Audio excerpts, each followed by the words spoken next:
Alright, the most anticipated interview in the world just dropped in the world of mixed martial arts. Francis Ngannou went onto the MMA Hour program with Ariel Helwani to discuss his exit out of the UFC, some contract stuff, revealing some interesting information and more. We're going to talk all about it. What's up, guys? Welcome back to a brand new video, and today let's talk about the interview. A lot of stuff came out in that interview, and I'm going to kind of give you the quick summary, give you the important bullet points of what he said. Q&A is on Thursday, so if you guys want to leave questions, comment in the comment section below and I will answer them. Also, if you guys missed it, we're doing a giveaway. Yes, we're doing a giveaway for UFC 283. If you guys missed my last video predicting Glover Teixeira and Jamal Hill, go click that video because the giveaway info is there, and there also is going to be another giveaway, I think on Friday. All the rules will be in that video, so go click it. Also, of course, if you guys want to join the Jack Walter MMA Army, go click the join button. There's plenty of tiers if you guys want to show support to the channel, and if you don't, that's totally fine too. But yeah, let's get into this video. Alright, Francis Ngannou. We've been covering this story for about over a week now. I speculated that Francis Ngannou was out of the contract. Then obviously I speculated that the Cyril Gane fight was going to happen with John Jones, and then eventually became official, and Dana White came out and said, hey, Francis Ngannou is leaving the UFC. And since then, we've heard a lot from Dana White. Dana White had a whole press conference, but the man himself was missing, Francis Ngannou. Everybody was wondering, what does Francis have to say about this? How much of this is true? Let me hear his side of the story. We finally got to hear his side in about over an hour-long interview with Ariel Helwani. Now, if you guys didn't check out the interview, I strongly suggest you do, because the interview is really good. And obviously, look, I think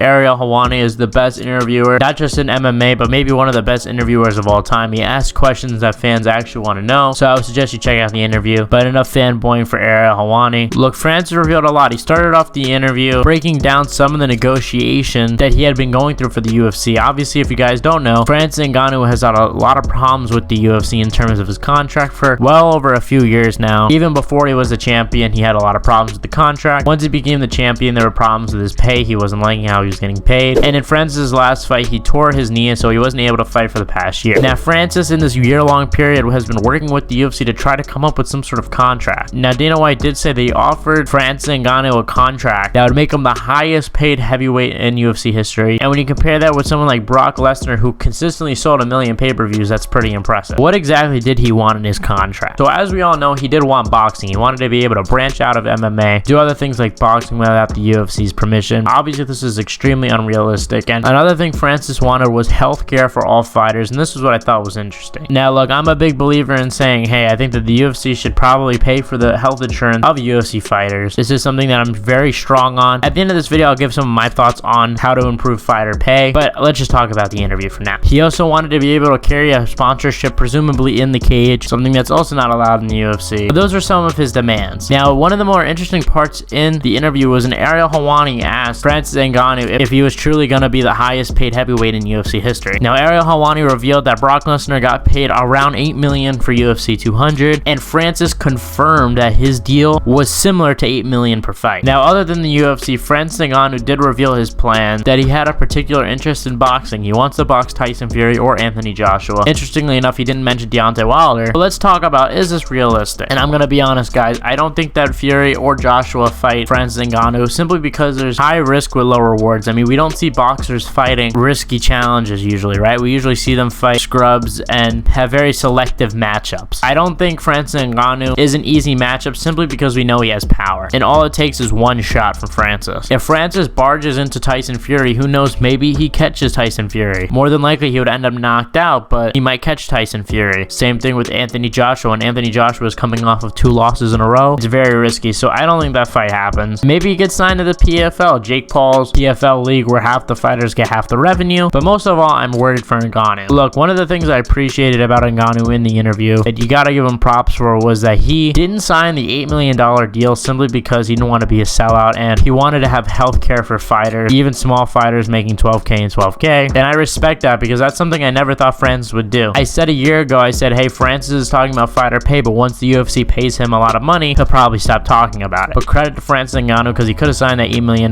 deal, got paid so much, but he didn't to stand up for the fighters. But like I said, that doesn't change the fact that I'm worried for Francis Ngannou. Sadly, the world isn't a fairy tale, and yes, although this is a nice thing that he did, I don't think that this will pay off for Francis. If I'm Francis Ngannou, here's what I'm doing. I'm starting my own boxing promotion, fighting cans, and making millions of dollars doing that, because you could at least generate $1 million for Francis Ngannou doing that. Save up the money and move on. Francis Ngannou is also extremely old. He is turning 37 this year. There isn't much left of Francis. He just got off of a brutal knee surgery. I honestly wonder wonder if he'll ever do MMA again because of how the knee surgery was. And look, in my opinion, of course, fighter pay is a very serious issue, and here's some of the things that I think I would fix. I don't have necessarily a problem with the fighter pay itself. Honestly, I think something that people underrate about the UFC is, yes, you're being paid a certain amount that might not seem a lot, but you're getting paid with the guarantee of getting another fight this year, right? Yes, you might be able to get more money doing some sort of one-off boxing thing, but the UFC manages to keep you going and keep giving you work. Now, personally, where my issue lies is the fact that fighters don't have health care. Most of all, my biggest pet peeve about the UFC, about other MMA organizations too that do this, is the sponsorship. The sponsorships was such a thing that they should not have gotten rid of. I don't think you guys understand how much money you get just by having a little thing on your short. This thing could absolutely double the money that you're making fighting. But now you're taking half the fighters away, accepting a $10 million